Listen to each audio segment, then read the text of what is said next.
Welcome to Heartland Dual Sport. In today's video we're going to be continuing on our way to Michigan. This is going to be day 2 of our multi-day camping trip. So let's get to the video.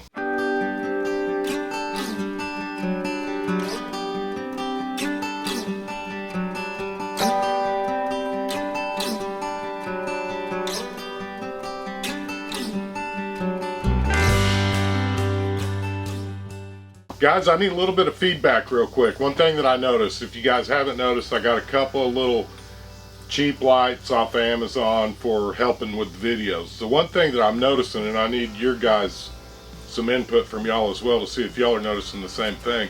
I think I looked much skinnier with the old lighting than I do now, because now it looks like I've got a big belly. It also makes my hair look like it's thinning. Either way, guys, thanks for tuning in. It's going to be a great day. In the background, we're going to be showing you some more images of the bike as we're riding down the road. We were able to do a little bit of the back roads on day 2 from the campground we was at. I'm so sorry. I pulled up to this campground and did not stop. I kept rolling. This is one of the flaws that sometimes happen when you're starting to schedule stuff. I put in Sangres Lake State Park in Illinois, but somehow I ended up on Hickory Point Campground.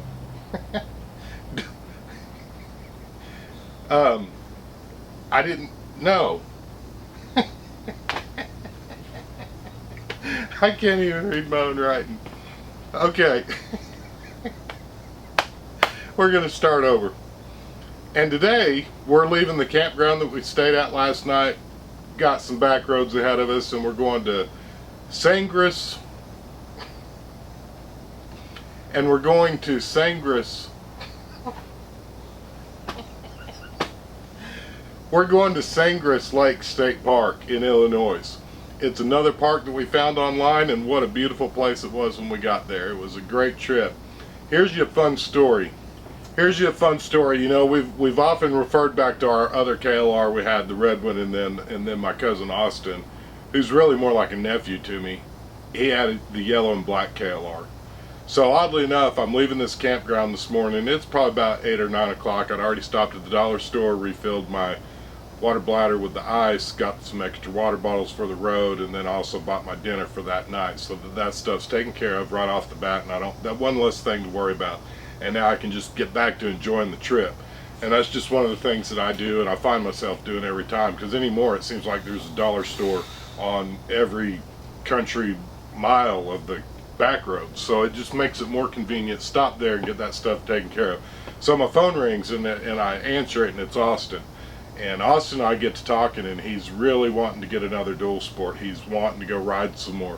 As many of you know, we do have a little cabin area in southeastern Oklahoma, and the fun thing about it is it was 3.5 hours from Oklahoma City, and it's 3.5 hours from where we live here in East Texas. So it's a perfect meeting place for my buddies back home in the Oklahoma City metro area.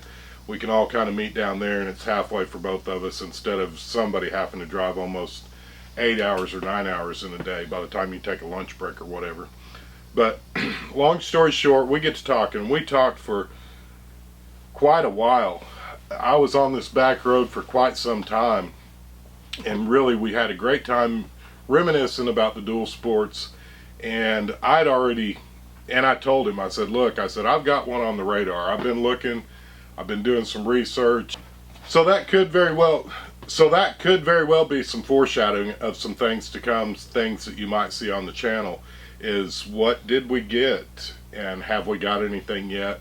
What are we looking at? If you guys have followed along in the community tab, we've actually got a question posted about that, and we posted it roughly a month ago maybe, or somewhere in there. I don't remember now, but either way, that's just kind of a fun side story. But in today's video, again, we're traveling. We've covered why we're staying at the state parks in last week's video, and this is just another great way to do another adventure and just kind of make it yours. A lot of great time riding the bike. The bike is handling really well. As many of y'all know, one of the things that I truly enjoy about the moto camping trip is the time that you get for self-reflection.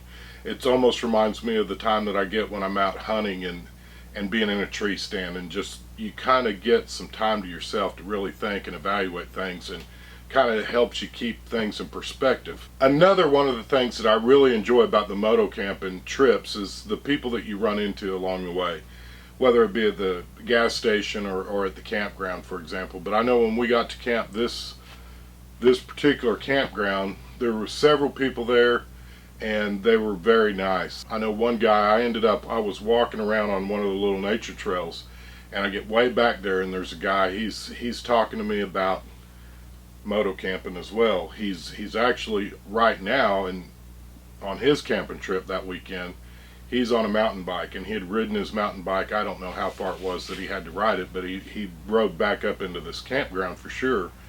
And we talked about the mountain bikes, the similarities between like mountain bike riding and camping and versus the motorcycle. And he's done it in the past as well. And I think it was kind of fun because we kind of reminisced about some of his old buddies that he used to ride with and he camped with. And I know before I left there, he was actually missing his moto camping things. And that is one thing that I do when I'm out on the trips. If anybody sparks up a conversation with me, I immediately hand them one of my Heartland Dual Sport stickers, and I'm like, hey, if you guys get bored, here's my YouTube channel. Check it out. If you like it, subscribe, and if not, that's okay too, because it's just something that we're doing, and we're trying to just have fun with it. Again, we enjoy the learning and we enjoy the sharing. This is going to be another relatively short video for day 2. Again, guys, we're not doing any epic back roads on this trip. I'm trying to pound out some miles and make it to Michigan. So we're doing a lot more highway on this trip just to get up there, so that when we get up to Michigan, we've got a lot more time that we can spend doing the back roads. And I'm going to go ahead and let you guys know up front, I've seen some amazing things once we get there. I'm not going to go into it in this video because that would kind of ruin what's coming ahead. But again, this was a great day. Everything worked on the bike flawlessly. If you guys remember, we did a little maintenance video on the KLR before we left on the trip, and I showed how one of my chain links kind of sticking. My chain and sprocket are spent, so that'll be a video that I'm going to be coming up soon. We are going to do a maintenance on after the fact. We also are going to be doing a video on the total cost of this trip, and I think the best way to add that up is to go ahead and add the cost of the chain, sprocket, and front and rear sprocket, the chain, which ordinarily, guys, when I change my tires, I'll change the chain and sprockets. I think that's just a good practice to get into. Since we changed the tires with so low mileage on them, I thought, well, I'm just going to hold off. But at this point, we're up around 7,000 miles. We've got our money's worth out of that, and I'll add that into the cost. So look forward to that video coming out soon again as well. This is not really your typical moto camping video that we've done in the past. We're just getting you through day 2 and letting you know that we've got some great things coming. While we're talking about day 2, it is a perfect time for me to ask you a question. I just kind of told you a story about one of the guys that I met at the campground, and I'd love to hear some stories from you guys as well. That's one of the things that I love about the channel, is we're able to share other stories. What's a memorable moment that you guys have had from a moto camping trip? And I'm going to make the assumption here that if you're watching a moto camping video, you've either done it or you're going to do it. And if there's anything that we can do to help you along the way, or maybe give you some suggestions or some tips that we've learned along the way, please feel free to comment down below. We'd love to hear from you. I do my very best to reply to every single one of you as you make a comment, and I hope that you all continue to be as supportive and active in the channel as you have been, because I think that's one of the things that kind of sets our little channel apart from some of the others. Is I try to make this a lot more interactive, especially with you guys. If you're asking me questions, I try to do a video for you or whatever else that I can do to help. If it's a real quick, simple deal, you guys know that we've got the Gen 3 tribe over on Facebook. I know a lot of people don't agree with Facebook, and that's okay.